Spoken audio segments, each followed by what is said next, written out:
ஏன் பயப்படுறீங்க? ஏன் கலங்குறீங்க? தாவீதுங்கிற பக்தன் சொல்லுகிறார், கர்த்தர் என் மெய்ப்பராக இருக்கிறார். அவர் என்னை தாழ்ச்சி அடைய விடமாட்டார். அவர் என்னை நடத்த வேண்டிய வழியில் நடத்தி எனக்கு தேவையான மேய்ச்சல்களையும் தண்ணீர்களையும் எனக்கு தருவார். எனக்கு பொல்லாப்பு நேரிடும் போது கர்த்தர் என்னை பாதுகாத்துக் கொள்வார். எனக்கு ஒரு நன்மையும் குறைபடாது.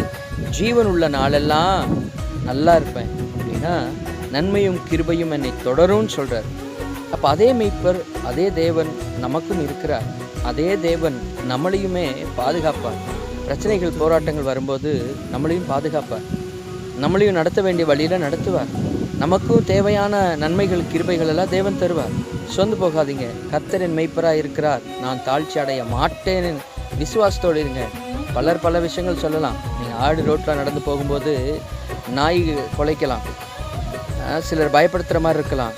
ஆனால் அந்த ஆட்டுக்கு என்ன தைரியம் தெரியுமா? எனக்கு ஒரு மெய்ப்பர் இருக்கிறார். அந்த மெய்ப்பர் எந்த நாயினுடைய கைக்கும் என்னை பாதுகாப்பார், எந்த சிங்கத்தினுடைய கைக்கும் என்னை பாதுகாப்பார். நான் சேதமடையாதபடிக்கு என்னை காக்கிற ஒரு நல்ல மெய்ப்பன் எனக்கு இருக்கிறாருங்கிற தைரியம் அந்த ஆட்டுக்குள்ளே இருக்குது. இன்றைக்கி தேவனுடைய பிள்ளைகள் நாமும் இந்த தைரியத்தோடு இருக்கணும்.